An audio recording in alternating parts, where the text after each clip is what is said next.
Bismillahirrahmanirrahim. Alhamdulillahirabbil alamin wa bihi nasta'inu 'ala umuri dunya waddin. Asyhadu an la ilaha illallah wahdahu la syarika lahu wa asyhadu anna sayyidina Muhammadan 'abduhu wa rasuluhu la nabiyya ba'dahu.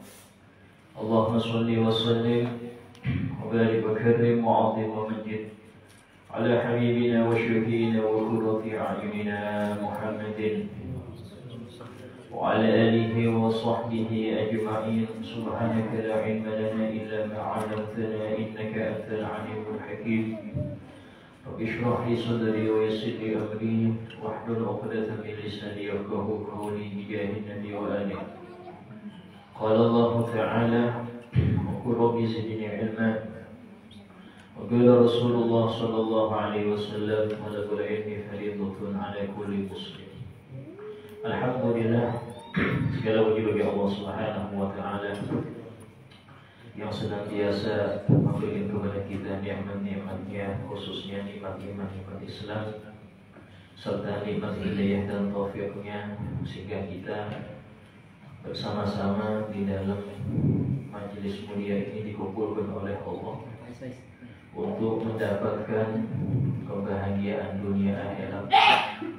Itu dengan ilmu agama seseorang itu akan mendapatkan kebahagiaan bukan cuma di akhirat tapi juga di dunia. Al-Imam Asy-Syafi'i radhiyallahu anhu mengatakan, man arada dunya fa 'alaihi bil 'ilm. Barang siapa yang menghendaki kebahagiaan dunia, maka dia harus memiliki ilmu agama. Wa man arada al-akhirata fa 'alaihi bil 'ilm. Barang siapa yang menghendaki kebahagiaan akhirat, maka dia juga harus memiliki ilmu agama. Wa man aradahuma fa'alim bil ilm. Dan barang siapa yang memiliki kebahagiaan di dua tempat tersebut, kebahagiaan dunia dan kebahagiaan akhirat, fa'alaihi bil ilm, maka dia harus memiliki ilmu agama. Kenapa demikian? Karena dengan ilmu agamalah kita bisa mengetahui aturan-aturan Allah di bumi ini, sehingga tidak ada sistem yang berlaku di dunia ini kecuali sistem Allah Ta'ala, yang mana kebaikan, kebahagiaan hanya untuk orang-orang yang mengerjakan aturan-aturan Allah.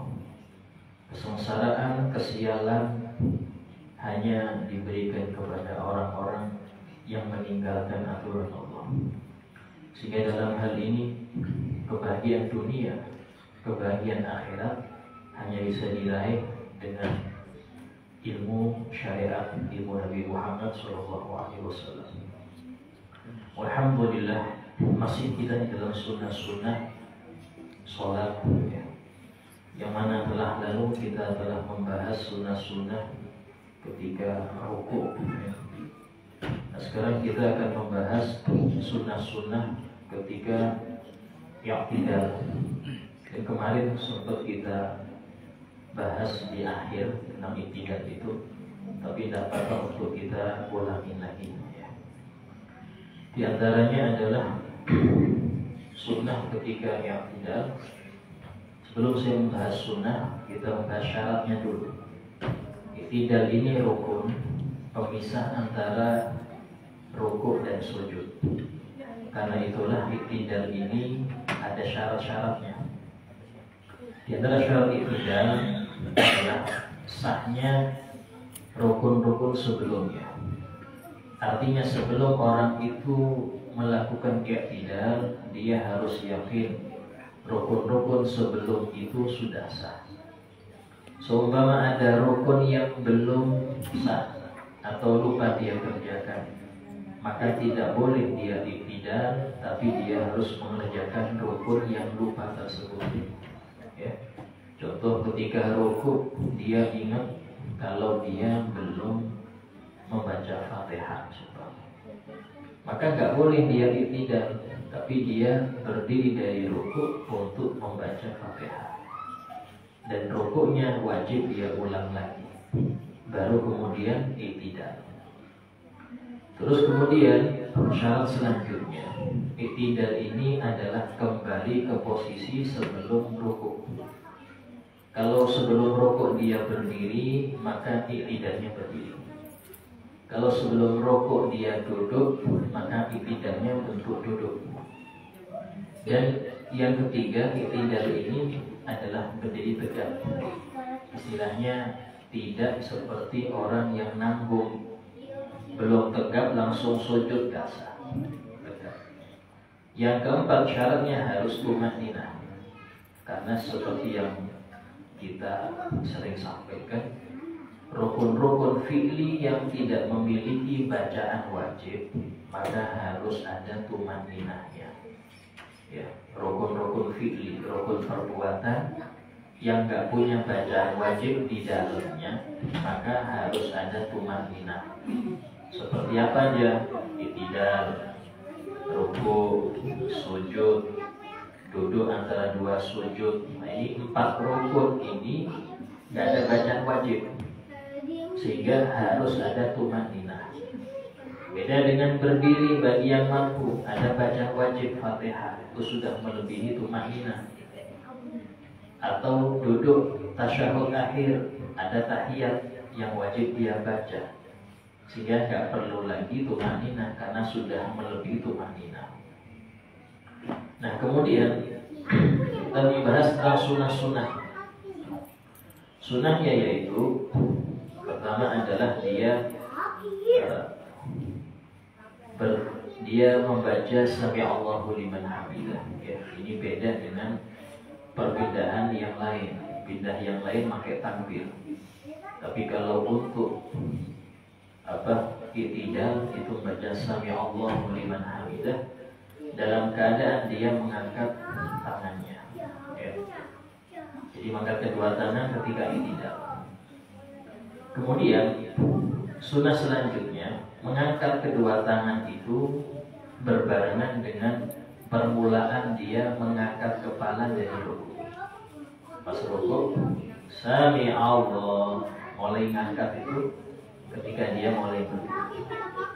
Dan berkelanjutan itu ngangkat tangan sampai dia selesai daripada berdiri. Pas sudah berdiri sempurna, tangannya sudah posisi di bawah. Ya. Nah, kemudian di dalam sunnah angkat tangan, ya, sama seperti ketika angkat tangan mau rukuk atau ketika angkat tangan takbir ihram. Sunnah-sunnahnya tetap seperti apa? Itu kedua telapak tangan terbuka dan tertutup. Kemudian menghadap ke kiblat, ya. Kemudian ini telapak tangan sejajar dengan pundak, ya. Kemudian jempolnya sejajar dengan sini, sejajar bukan ditempelkan. Kemudian dalam keadaan jari ini tidak terbuka tapi dia rapat, ya, kecuali jempol. Kemudian agak turun sedikit, bukan terbuka seperti ini.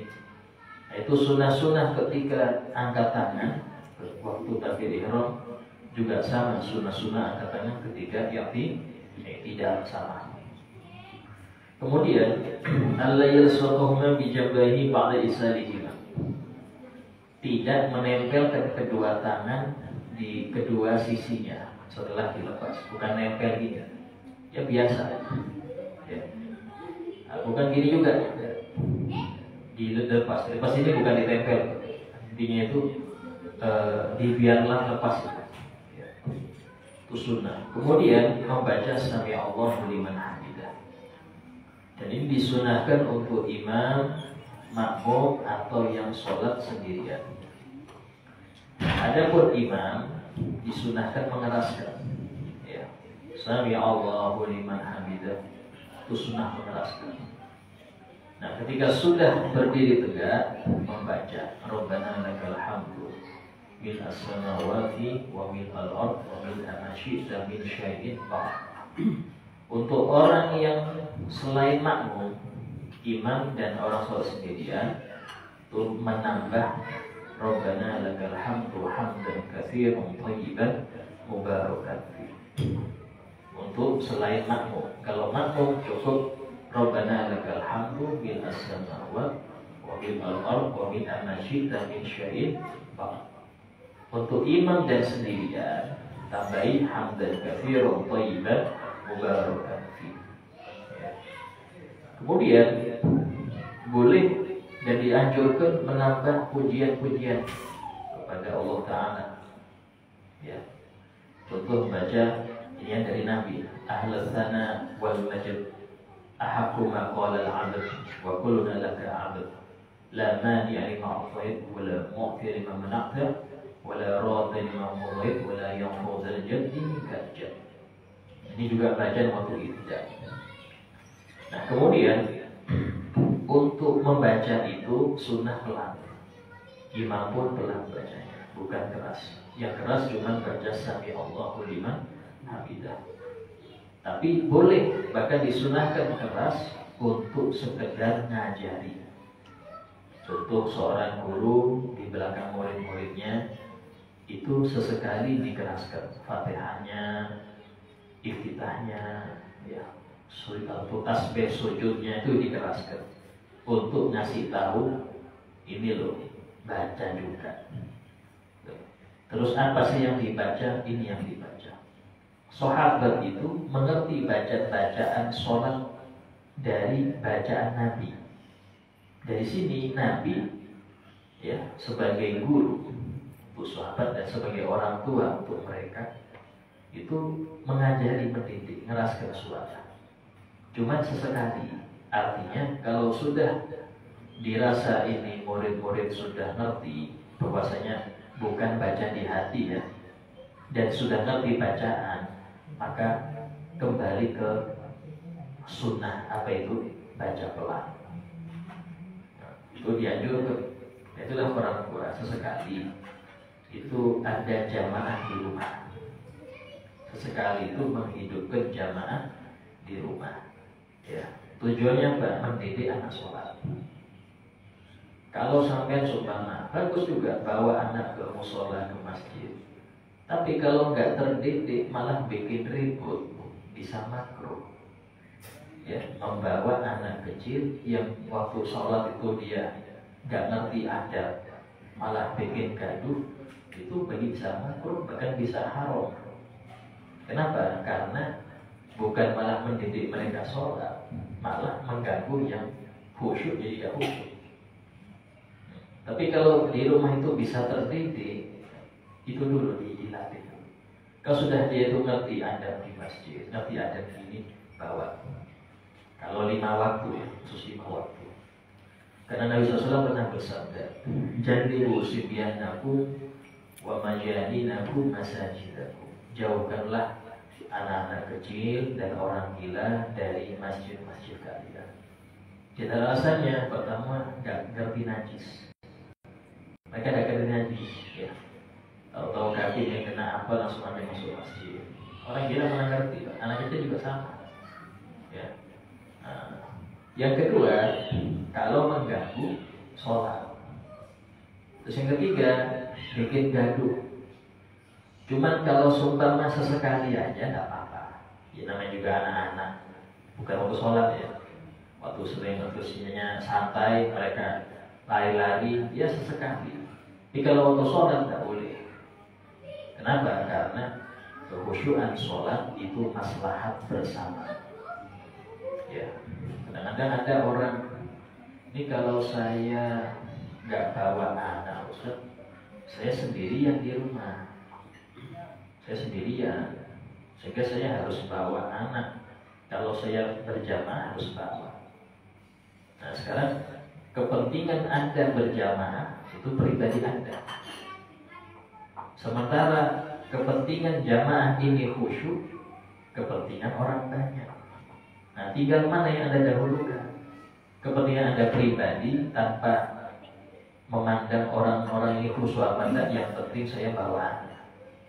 Atau Anda ngalah, yang penting jamaah di masjid, di musola khusyuk dengan tidak bawa saya. Tidak apa-apa, saya korban sendirian. Nah itu lebih afdol. Lebih utama lagi, ya, ada relawan yang dia ini ya tidak ikut sholat terlebih dahulu dengan orang banyak. Cuma apa tugasnya? Jaga anak-anak biar gak rame. Ini khususnya di waktu Jumat. Umumnya ya 5 waktu. Karena anak sekarang ketika orang-orang belum takbir, diam semua. Pas takbir semua baru ribut. Dan itu berulang tiap hari, sehari 5 kali. Paling dia habis salam baru ngomelnya. Jadi kalau gini terus gak ada solusi berarti Anda. Nah, Muslim harus punya solusi. Jadi kayak gini kasus tiap hari ini kayak apa cara menanganinya? Di Islam sudah ada. Apa itu? Ada 2 orang atau 3 orang, ya itu mengalah gak ikut jamaah yang banyak. 3 ini dia gak ikut jamaah dulu. Nanti habis orang sholat mereka baru berjamaah. Bukan sendirian. Mereka berjamaah. 3 orang atau 2 orang. Untuk apa? Ngawasin anak-anak yang sholat. Softnya taruh di belakang orang dewasa, dijaga itu. Karena mereka anak kecil ini Pak, ya tidak ngerti alam gaib, nggak takut malaikat yang nyata. Mereka takut kita yang melototin. Dosa ya, itu sudah. Tapi kalau sampai bawa rotan, baru khusyuk ya. Dosa tidak ngerti dosa, anak umur segini. Ya, tapi bukan dipukul. Intinya mereka ini lebih takut yang nyata. Kalau kita orang dewasa, insya Allah takut namanya neraka. Kalau udah pernah lihat, kita takut adanya dosa. Udah pernah lihat kita, karena keimanan tertanam sudah. Anak kecil belum tertanam itu. Nah, sehingga untuk menanamkan mereka ini belum bisa, harus ada proses. Biasanya siapa? Dijaga waktu sholat sampai salam, jaga waktu salam. Habis mereka salam, orang salam, nah baru bertiga ini sholat atau berdua ini sholat. Jadi itu kalau seumpama seminggu 2 minggu, anak-anak terlatih sholat dalam keadaan khusyuk dari takbir sampai salam. Ini namanya pendidikan. Kalau dibiarkan rame, biar Ustaz, yang penting sering ke masjid dan musola. Tidak apa-apa rame. Nanti sampai tua rame terus ya. Ya maaf, sampai tua terdidik rame di musola atau masjid. Kenapa? Karena dididikannya rame di masjid. Didik dia bukan cuma untuk membiasakan di masjid, membiasakan ibadah di masjid, bukan membiasakan lari-lari di masjid. Ya, sehingga ini penting. Karena orang tidak apa-apa, jangan dimarahin anak kecil di masjid. Biasakan. Betul. Biasakan apa? Bukan biasakan di masjid, biasakan ibadah khusyuk di masjid. Itu harus ada. Biasakan ngaji di masjid, biasakan jaga adab di masjid. Itu. Kalau cuma biasakan di masjid nggak apa-apa, nggak sulit. Yang sulit itu biasakan dia sholat khusyuk di masjid. Berarti harus ada yang jaga. Cuman yang saya perhatikan itu yang ngamalkan itu ya, yang saya baru tahu itu Masjid Agung. Masjid Agung itu kalau maghrib itu ada anggotanya yang gak ikut sholat. Mereka menjaga sudah di samping. Anak sholat dia berdiri di samping. Diawasi, ada Israelnya, gak berani macam-macam. Kenapa? Mereka lebih takut yang nyata daripada yang gaib. Terbiasa gitu, gak lama akan enak di sholatnya. Kenapa? Sudah terbiasa sholat khusyuk. Nah, saya ingat di Bangil itu, dulu kita ini mau Jumatan, yang gak jauh beda sama anak sini. Kita di atas ya pukul-pukulan juga sama. Cuma di atas itu ada 3 orang, 4 orang, bawa pentungan. Jadi kalau kita nangis udah kena, mau nangis gak ada yang berani bela orang tuanya. Karena dikelompokkan di atas itu anak-anak. Itu sampai khutbah gak ada dengar khutbah. Saking ramenya khutbah gak ada dengar. Wah. Kalau sholat sujud itu tepuk tangan. Ya kita ngalamin itu. Cuman saya selalu penjaganya itu pegangan gitu. mukul beneran. Tua tapi sudah. Jadi orang tuanya nggak berani mukul. Ini orang tua juga yang mukul. Untuk apa? Didik. Dengan itu kita terbiasa. Oh, berarti nggak boleh rame. Karena edukasi nggak boleh ya di masjid rame. Orang sholat ini harus sholat jarang. Maaf, di sekolah pun pendidikan seperti ini nggak ada. Nah, kalau kita nggak dapat di sekolah terus di mana? Kecuali kita sendiri, orang tua sendiri yang ngasih. Jadi ke masjid itu tempat pendidikan bukan cuma untuk yang dewasa, yang anak-anak pun terdidik. Tapi tadi harus ada sinergi di sini, harus ada berkorban. Ya bahkan sempat di pondok itu, pondok kita dulu pernah ya. Ini anak-anak yang sakit kan dia tidak ikut Jumatan, cuma kita di luar karena ada masjid kampung di situ.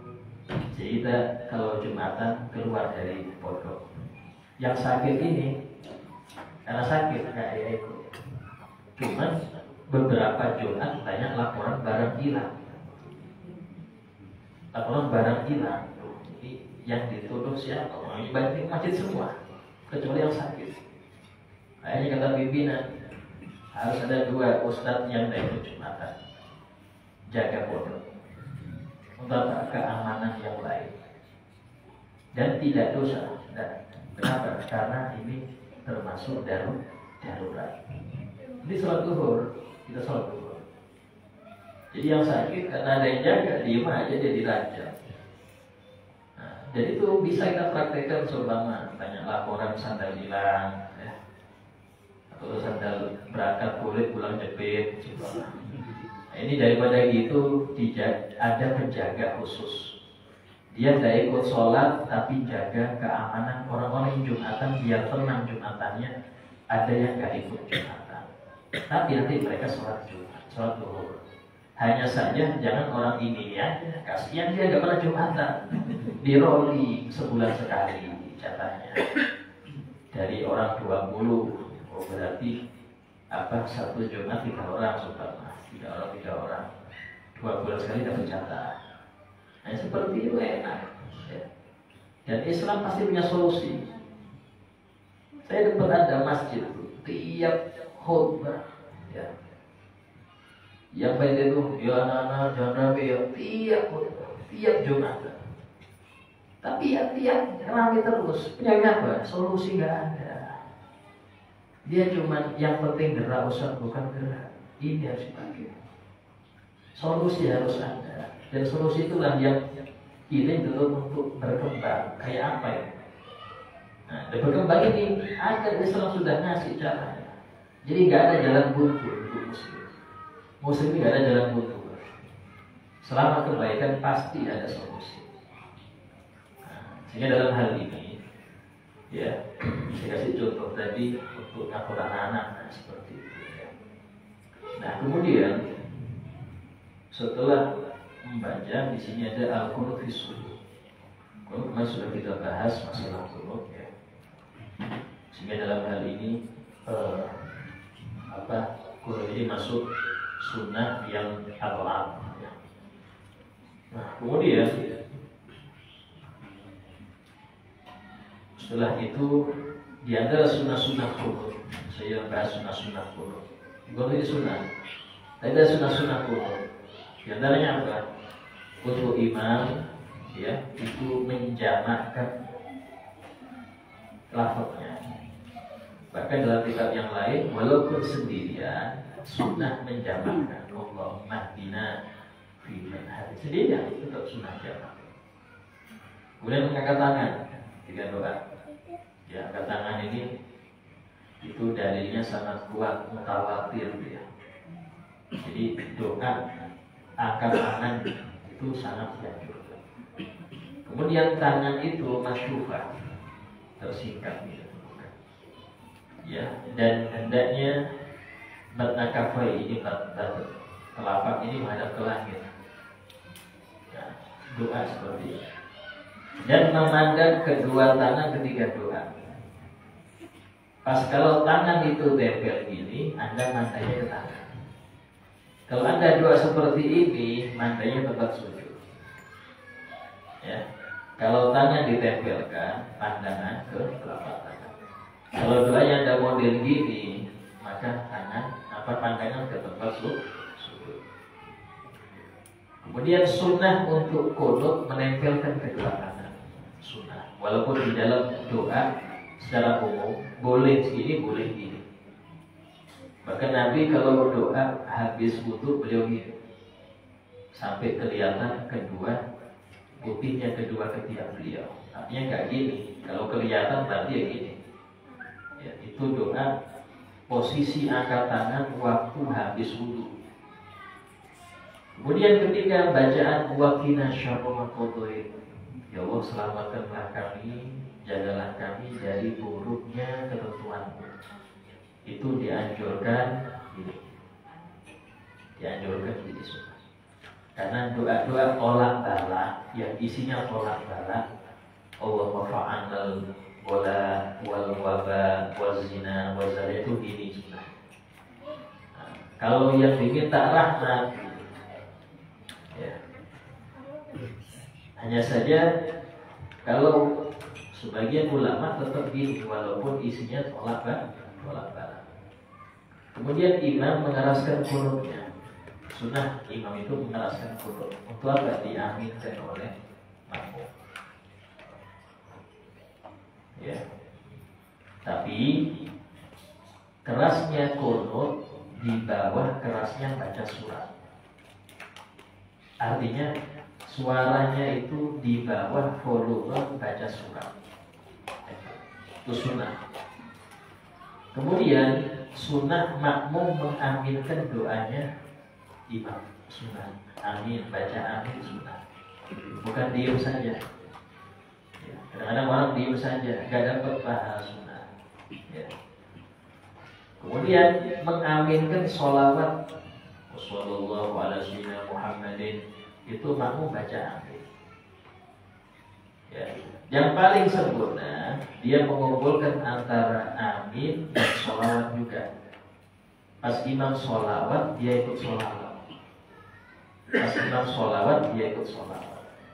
Kan waktu doa dia amin.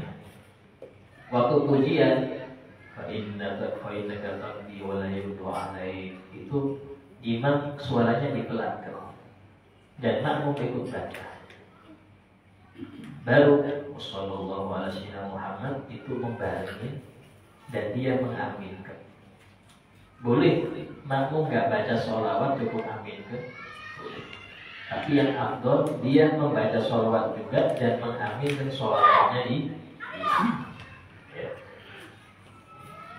Kemudian untuk makmum bacanya pelan. Aminnya pun gak keras, aminnya pun pelan ya. Nah, kemudian sunnah untuk qunut nazilah di seluruh sholat fardu. Kalau terdapat musibah untuk muslimin, ya, itu sunnah nazilah. Ulama mengatakan zaman sekarang ini setiap hari kita qunut nazilah harusnya. Karena nggak pernah berhenti Pak musibah. Sini kebanjiran, situ ini, sini ini, gantian. Kalau yang berdiri itu gantian. Tempat-tempat banyak muslimnya itu ada musibah. Kan tadi dosa yang terlampau didiamkan. Dosa itu hal yang wajar karena manusia itu punya nafsu, sekelilingnya banyak setan. Tapi yang bikin dalam perut itu ketika gak ada yang nahi mungkar, didiamkan. Wis masing-masing sana dugem sini pengajian. Wis biarkan masing-masing. Ketika turun bala yang pengajian kena juga. Kenapa? Karena mereka mendiamkan. Nabi pernah memisalkan kalau orang mendiamkan kemungkaran itu, dia memisalkan dalam Sahih Bukhari seperti orang yang naik kapal. Orang banyak naik kapal besar. Ya, satu di dek atas, satu di dek bawah. Yang bagian bawah ini setiap mau ngambil air dia naik dulu, ngambil turun lagi, Jadi akhirnya mereka mikir, daripada kita naik air, mending kita lubangin aja. Bawah juga banyak airnya. Kalau yang atas mendiamkan, dibiarkan yang bawah itu melubangi untuk ngambil air biar cepat, tenggelam semua. Harus yang atasnya goda, jangan dilubangi, kita tenggelam semua. Nah seperti itulah nahi mungkar. Kalau mendiamkan, ya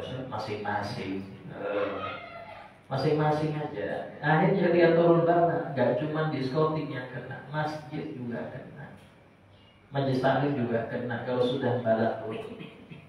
Kenapa? Karena yang ahli majelis, ahli masjid tidak ada gerak untuk mencegah. Gak ada gerak untuk mencegah. Entah karena gak mau mencegah atau hambatannya banyak. Sekarang ini mencegah kemungkaran itu banyak hambatan. Harus lapor ini. Ya, ujung-ujungnya kesulitan juga. Padahal nahi mungkar itu kewajiban bersama. Ya. Kalau tidak dicegah, pas turun bala kena semua. Nah kemudian disunahkan, ya, kalau bila waktu subuh itu kunut subuh dulu, baru dengan nazilah. Ini kunut dulu, mati Nabi manhadain.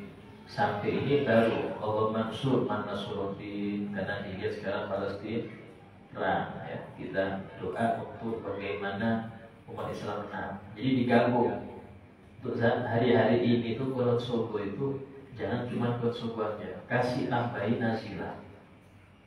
Allahumma ahlikil Yahud, ya Allah binasakanlah orang-orang Yahud yang mereka mendolimi muslimin. Itu doa Nabi, ya, bukan karangan-karangan kita. Doa Nabi yang kita tiru. Nah, kemudian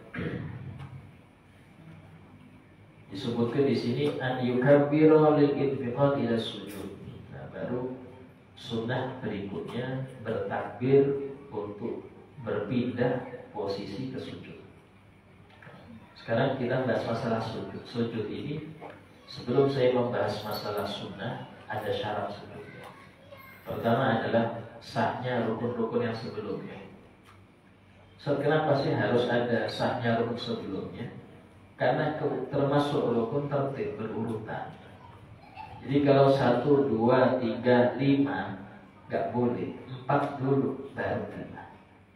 Artinya ketika seseorang itu sadar rukun nomor 3 belum dilakukan, sementara dia sudah di rukun yang ke-7, wajib dia kembali ke 3.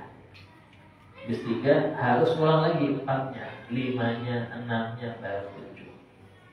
Kenapa? Karena tadi termasuk rukun harus berurutan antara rukun.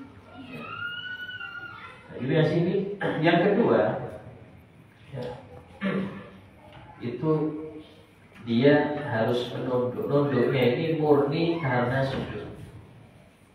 Kalau menunduknya bukan untuk sujud, dia menunduk untuk turun, itu bukan untuk sujud, wajib ulang lagi berdiri, baru dia turunnya untuk sujud.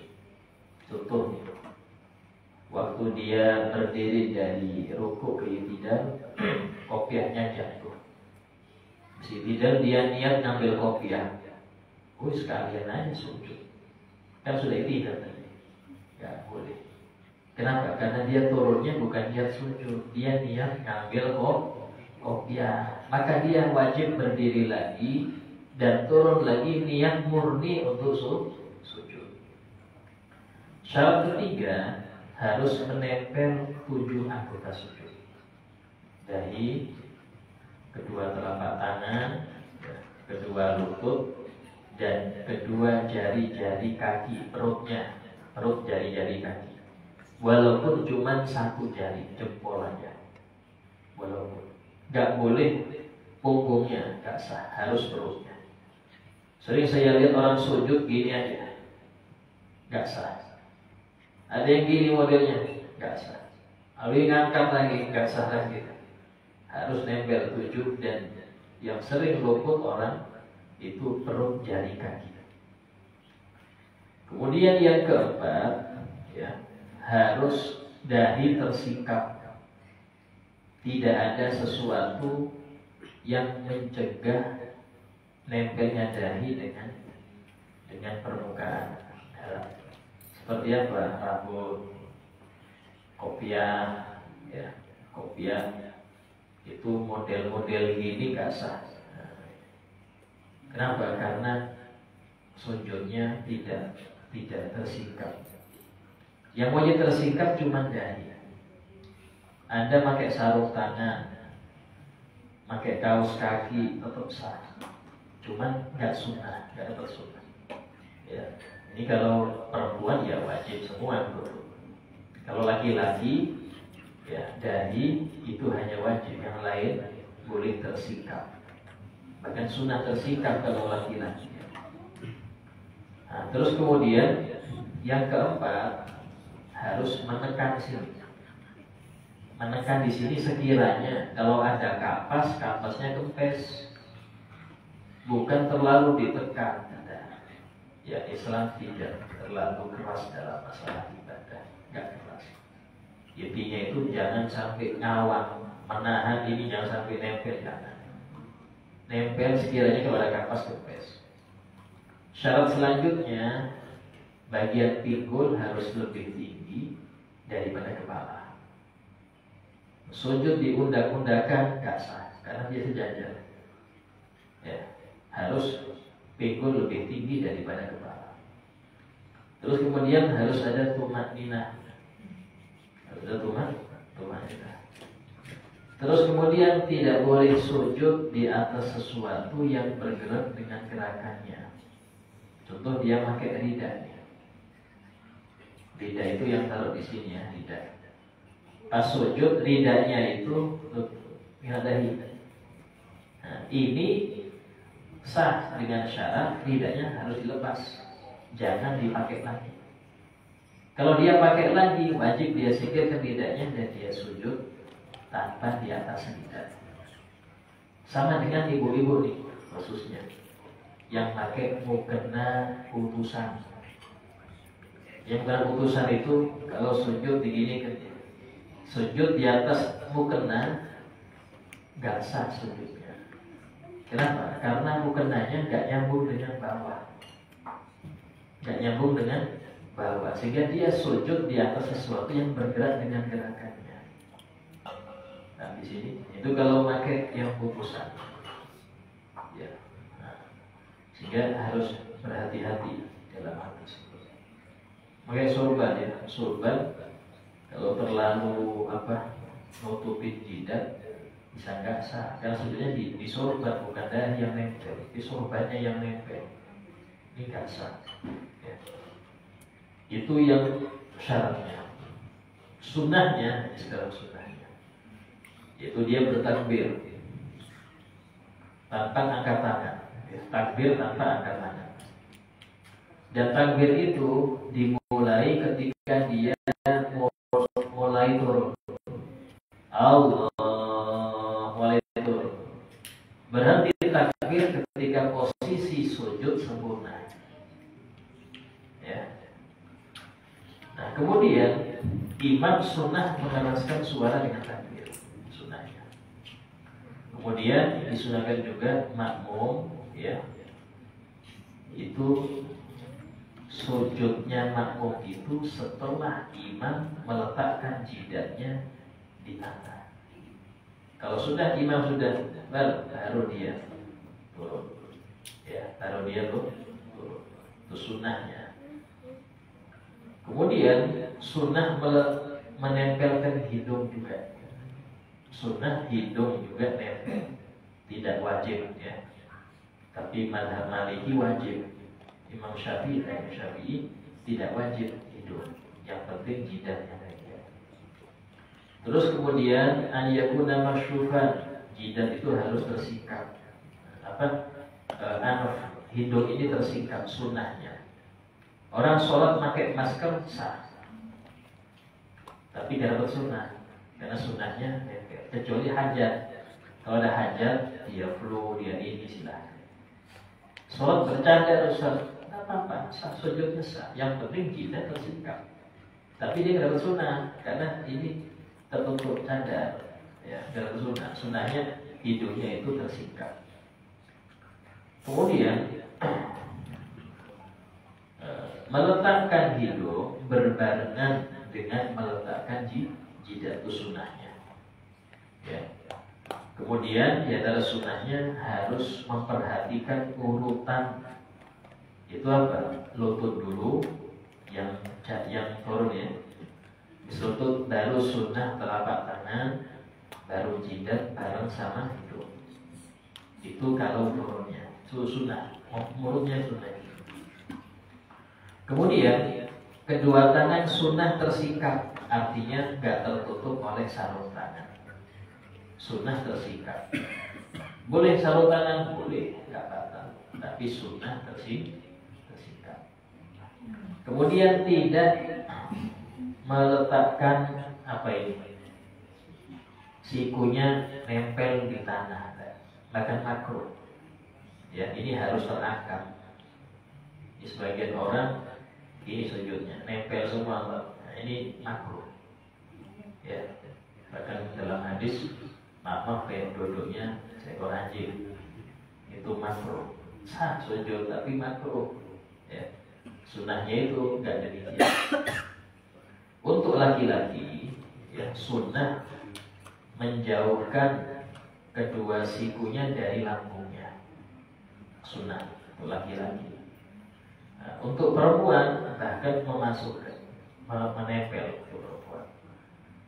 Kemudian untuk laki-laki sunnah juga merenggangkan antara perut dengan paha. Artinya dia memanjang. Sujudnya laki-laki itu memanjang. Karena itulah kalau ngatur soft jangan terlalu pendek, Pak. Ukuran anak SD dipakai, kasihannya orang tua. Belinya kayak gini ukurannya Ustaz. Tambahi untuk soft. Sehingga nggak sampai tersiksa orang yang sholat itu, Pak. Ya. Terus kemudian apa namanya?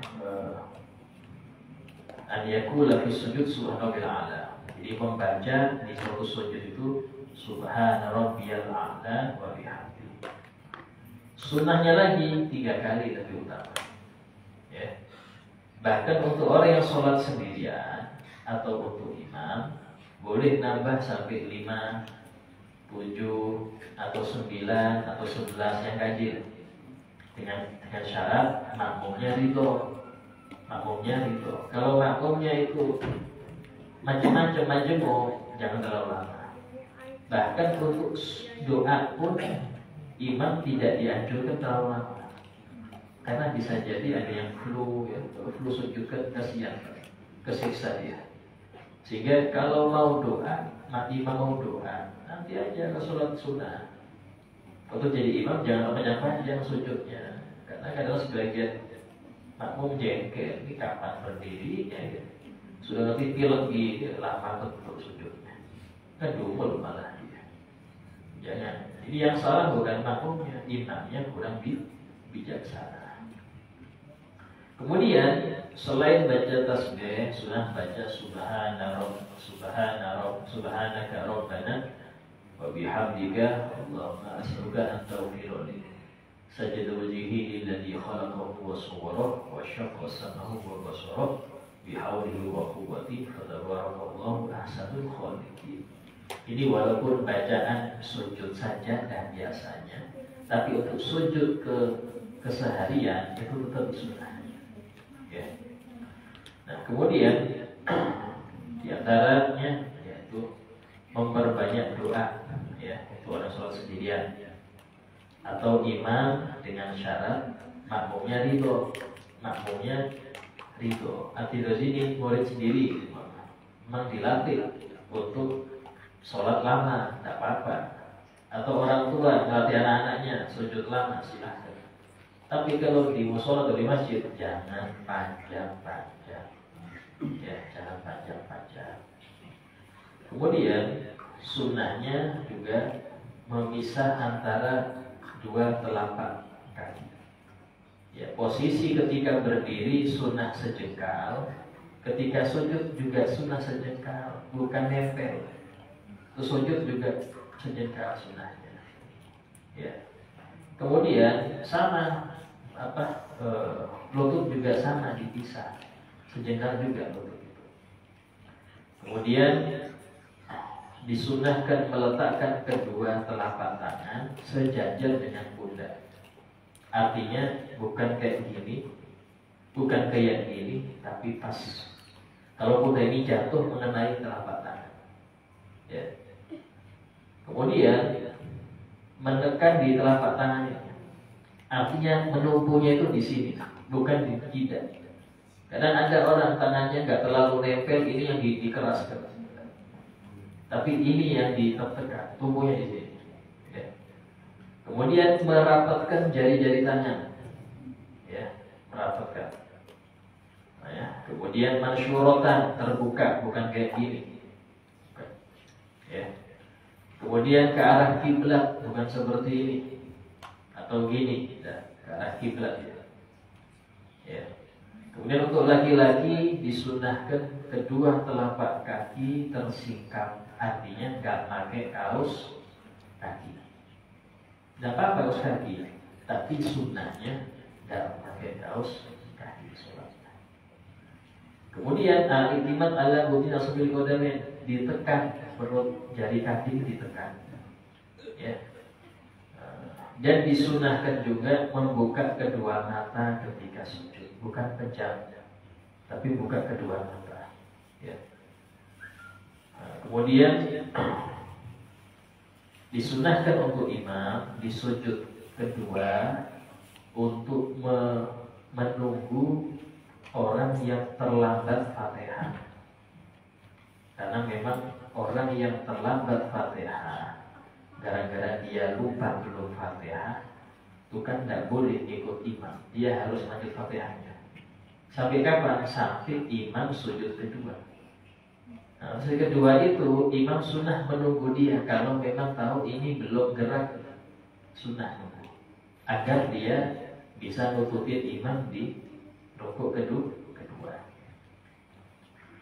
Kemudian baru dia bertakbir untuk duduk antara dua sujud.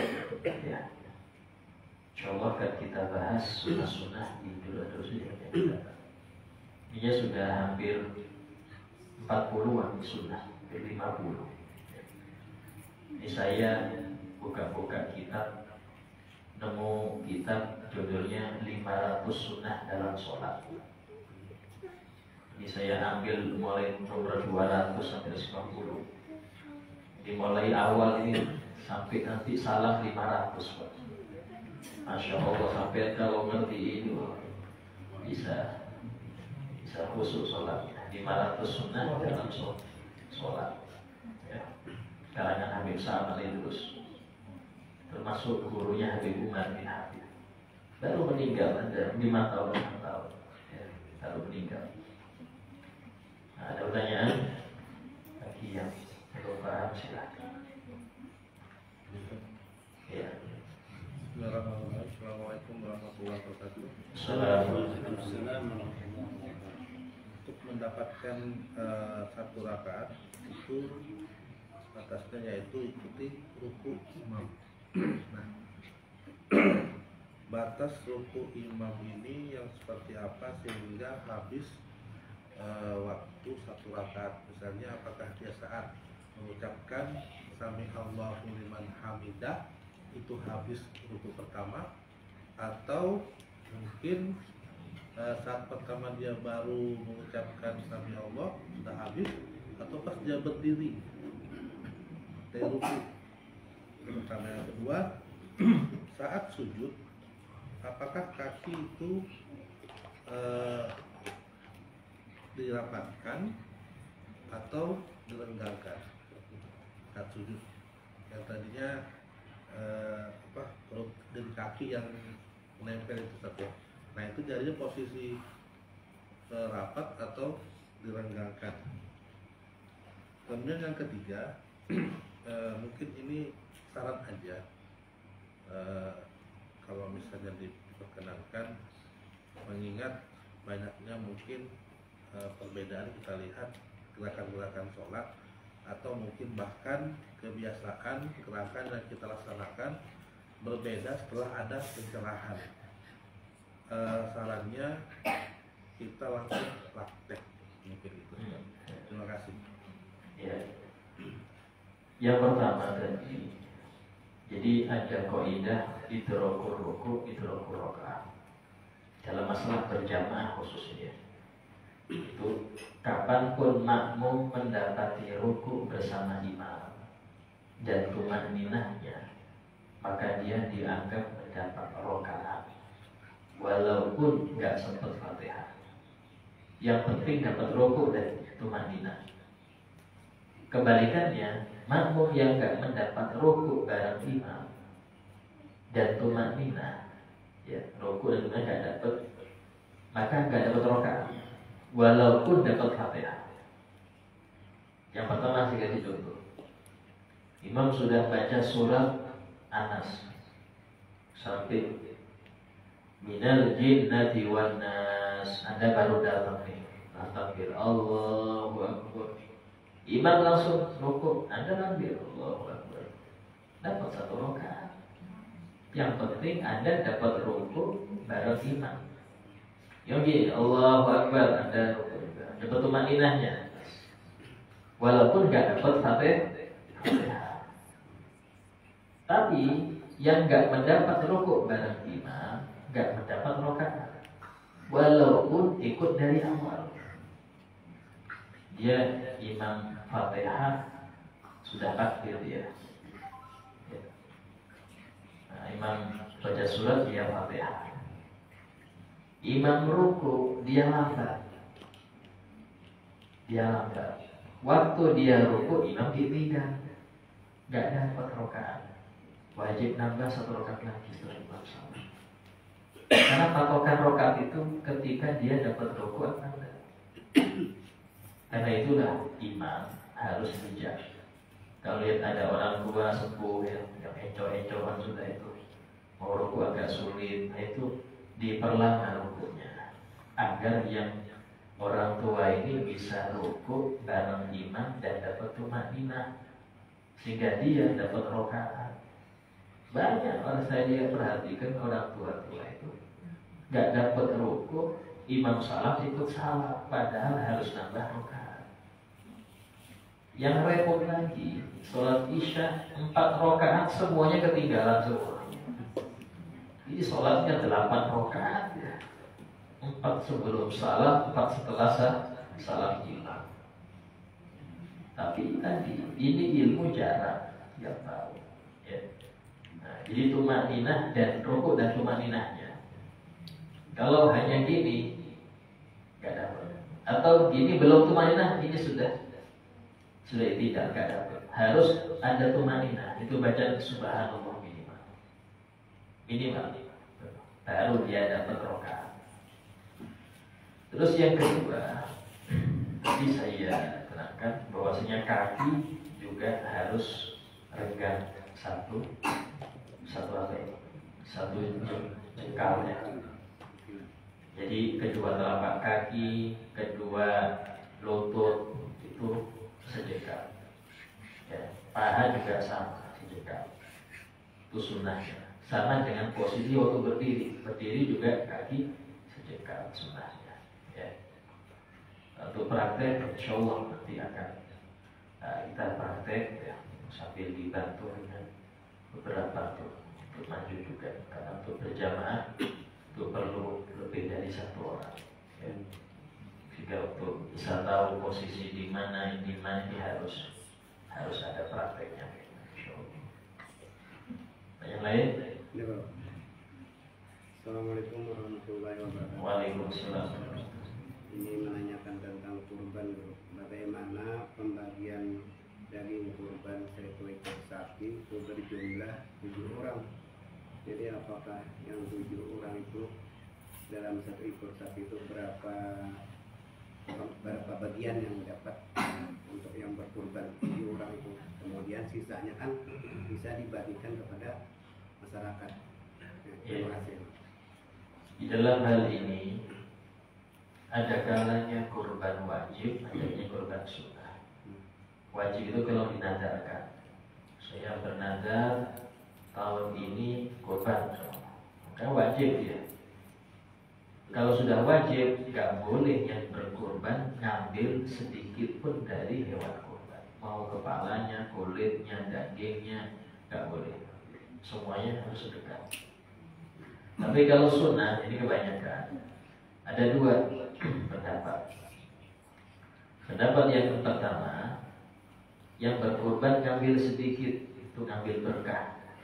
Sisanya diberikan kepada orang lain. Orang lain ini wajib, orang miskin harus dapat. Karena tujuan kurban ini nyenangkan fukoro. Kurban fukoro gak ada yang dapat, gak sah. Ya, itu namanya sodakoh biasa aja. Nah, dan yang kedua itu dibagi tiga. Sepertiga untuk yang berkurban. Nanti sepertiga itu dibagi 7 orang lagi. Bukan tiap orang sepertiga habis sapinya. Seperti ini bagi 7 orang. 2/3 itu dibagi orang lain dengan pembagian sepertiga untuk fakir miskin, sepertiga untuk yang mampu, yang kaya.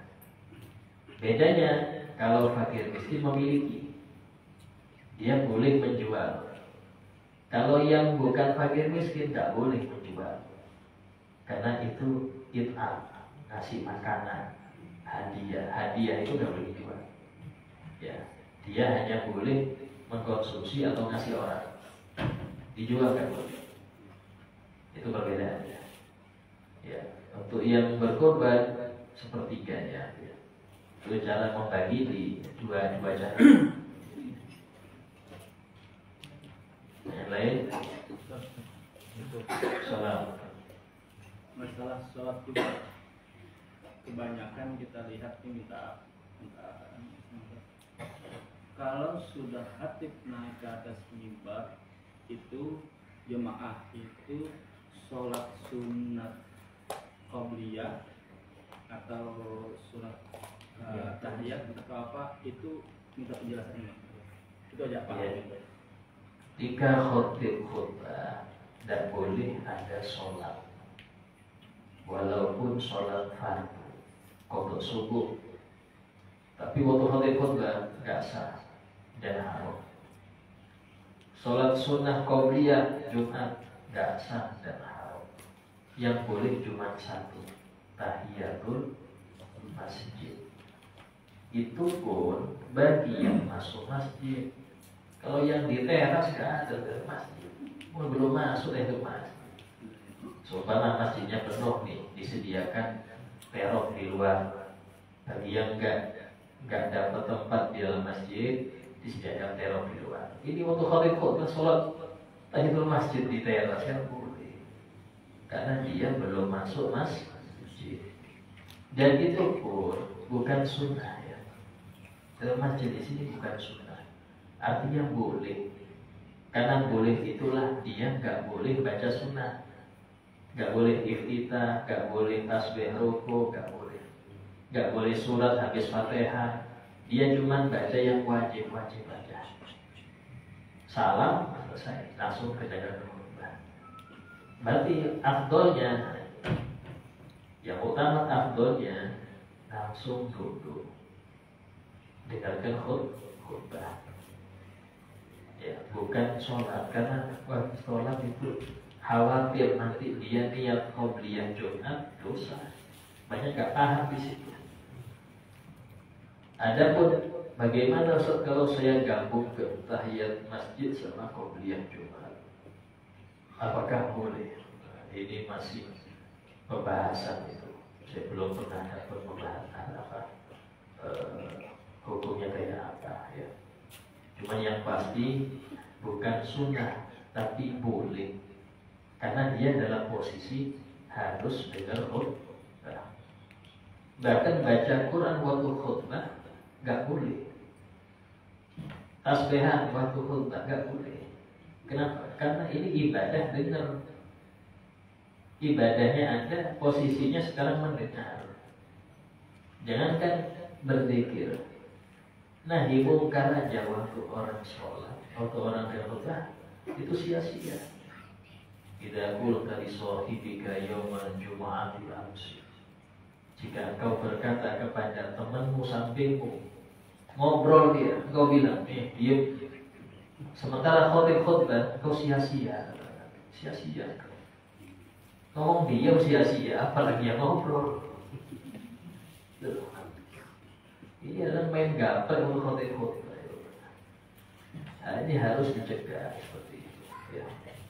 Karena memang banyak yang nggak paham. Tambah lagi jual beli, setelah adzan kedua haram. Apalagi waktu khutbah, adzan kedua ya, itu haram.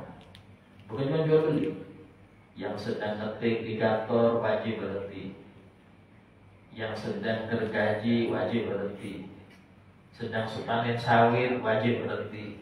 Semua kegiatan duniawi habis adzan kedua wajib berhenti bagi yang wajib Jumat.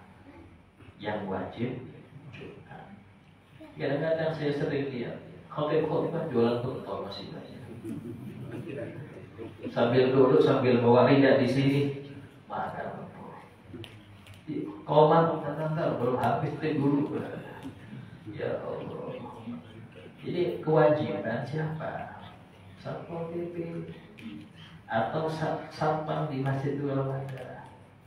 Ya, tujuannya itu loh. Jadi biar jangan ada kemungkaran sekitar situ. Nah, ini penting ya.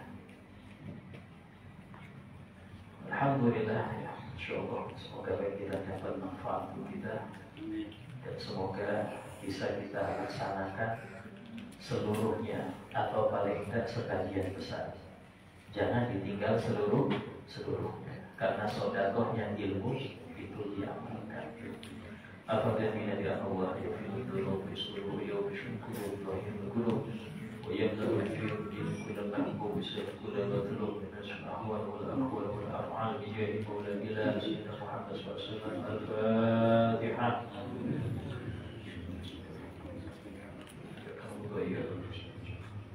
Shiratal ladzina an'amta 'alaihim ghairil maghdubi 'alaihim waladdallin. Bismillahirrahmanirrahim. Alhamdulillahi rabbil alamin. Allahumma shalli wa sallim 'ala sayyidina Muhammad wa 'ala alihi wa sahbihi ajma'in. Rabbana anfa'na bima 'allamtana, Rabbi 'allimna alladhi yanfa'una, Rabbi faqihna wa faqih 'alana qarabatina fi dinina. Rabbi waffiqna wa waffiqhum lima tuhibbu qawlan wa fi'lan karaman. وارزق الكل حلالا دائما واخل القيع لمن نرضى بالخير فكل شر. ربنا واصلح لنا كل شؤون واغفر بالرضا منك الغيون وقض عنا ربنا كل الديون قبل ان تاتينا رسل المنون. ربنا آتنا في الدنيا حسنة وفي الآخرة حسنة وقنا عذاب النار. وصلى الله على سيدنا محمد وعلى آله وصحبه وسلم والحمد لله رب العالمين. قبل الله منكم